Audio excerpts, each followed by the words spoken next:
Props and Locks on Fox 10 is brought to you by FanDuel Sportsbook. Make every moment more. Welcome into Props and Locks presented by FanDuel. I'm Sierra Santos. Last weekend was so wild. I'm talking like Vegas bachelor party wild. The best divisional playoffs may have been the most enthralling we've ever seen, and it was probably the most fun you've ever had watching your parlays blow up. At least it was for me. So let me welcome in Ben Stevens, host of The Morning After on Sports Grid. Ben, were you not entertained?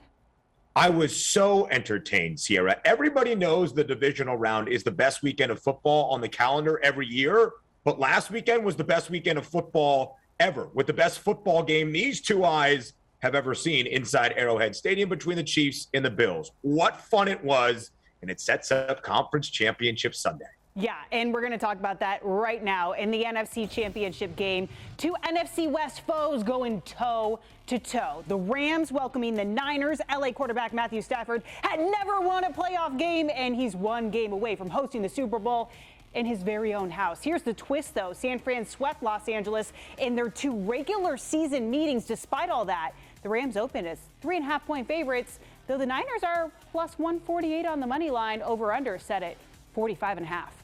You know, Sierra, what's so interesting about the regular season matchup between these two NFC West foes is the spread for both of those games, 3.5 points in favor of Los Angeles. And in each of those games, San Francisco won outright as an underdog. It's something they've done now 3 weeks in a row. The regular season finale against the Rams on the road. The opening round of the playoffs as an underdog on the road against the Cowboys. And then, of course, last week on Saturday night against the Packers as a road underdog. If you catch my drift here, San Francisco very used to this scenario, and not only have they won 2 straight this year, but 6 straight have Kyle Shanahan and the Niners won against Sean McVay and the Rams. I'm picking up what you're putting down, but let's toss it around a little bit. Getting into the passing props, Stafford's over-under is at 277.5. Garoppolo, 222.5. Now, Stafford's season average was 287. Garoppolo was just a few yards more during that 2021 campaign. My gut would say take the under on Jimmy G. So how much do you really factor in those regular season averages? Well, it's so interesting, right? Because Jimmy G went over in the second matchup in that regular season finale against the Rams, but under in the first matchup, although it might have been his best game of the year from a passer efficiency standpoint. He also went over this number in 6 straight to end out the regular season, but of course, Jimmy G under in both playoff games. Matthew Stafford, I think, has a more likely chance to go over, and some of those receivers may be why. I agree with that statement. All right, receiving yards prop, how likely is it that we're going to see a repeat performance from Cooper Kupp? I mean, my man's put up a $183 against Tampa. Sierra, look at it. 103.5 for a championship game in the NFC, and yet it doesn't feel big enough for Cooper Kupp. The biggest players make the biggest plays in the biggest scenarios. I still would go over for Cooper on Sunday night. Okay, in the AFC Championship, you already talked about it. The Chiefs and Bills will probably top whatever Super Bowl matchup that we're going to get. And Patrick Mahomes and Kansas City are going to get a much softer task this week with Joe Burrow and the Bengals paying a visit to Arrowhead. KC is a favorite by a touchdown, minus 350 on the money line. And what is expected to be a high-scoring affair, Ben, over-under sitting at 54.5. Sierra, by the time we get to Conference Championship Sunday, you often see shorter spreads because the level of competition by this point is relatively even. To see a touchdown number in favor of KC speaks to what the Chiefs can do, being booked as a favorite all year. Now, Joe Burrow and the Bengals don't want to be known as an underdog, but they've been very good as an underdog this year. 7-3 against the number, winning outright in 6 of those 7 covers. All right, let's get to the passing props. Patrick Mahomes, 289.5. Joe Burrow is at 287.5. I almost like Burrow's rushing yards more than his passing. His rushing prop is 8.5. He rushed for 10 yards last time he saw KC. Am I crazy? It's not where I would go, but I think there's some validity to what you are saying. I think the way to keep up with the Chiefs, Sierra, is to show that you can keep pace offensively. And for Joe Burrow and the Bengals, that means him going over his passing yards prop of 287.5. If they want to cover that number, Joe Burrow goes over. All right, receiving props. Are there any that you love outside of Jamar Chase? Yeah, we'll get to that in just a little bit. Travis Kelce, I don't mind at 72 and a hook. He went over in one game this postseason, under in the other. I think there is some value on Travis Kelce, maybe in the anytime touchdown scoring prop market, depending on what the number is. He's scored in 5 straight. All right, coming up, we're looking ahead to Super Bowl favorites. We are back after a quick timeout.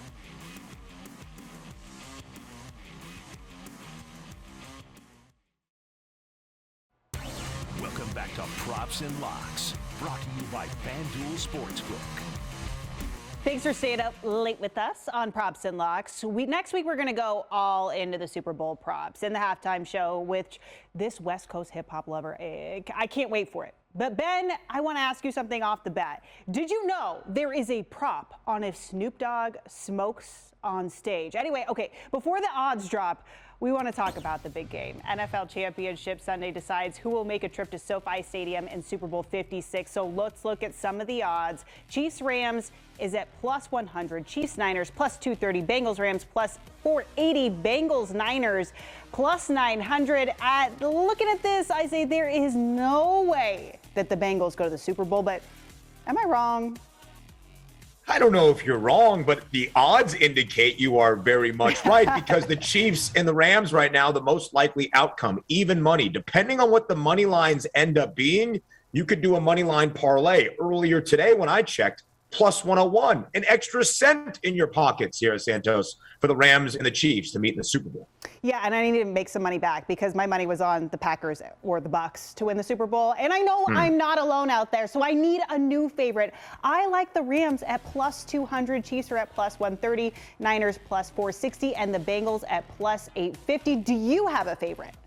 I do. It is the favorite, the Kansas City Chiefs. And it might sound crazy to say, but I actually think there's value on KC at plus 130. The FanDuel Sportsbook has already put out early look-ahead lines for Super Bowl 56. And if the Chiefs make it, they'll be a 2.5-point favorite against the Rams or a 3-point favorite against the Niners. So you pretty much have a plus 130 money line ticket for hedging opportunities come Super Bowl Sunday. And there are so many cool specials on the app. Let me just throw that out there. But I put in a futures bet for Tom Brady as my Super Bowl MVP. So now that that's gone, Patrick Mahomes is a favorite at plus 170. Matthew Stafford plus 300. Jimmy G plus 900. Joe Burrow plus 1,000. Talk to me about it. And you'll see it correlates pretty much evenly to the Super Bowl market as well, because for the last 5 Super Bowl MVPs, a quarterback. 9 of the last 12 Super Bowl MVPs, a quarterback. So the thought process was right, Sierra, with Tom Brady, just the wrong team and the wrong quarterback. Oh, just that. Just that. Yeah. No big deal. All right, well, coming up after the break, we are going to get Ben's best bets of the week. You're going to want to stick around.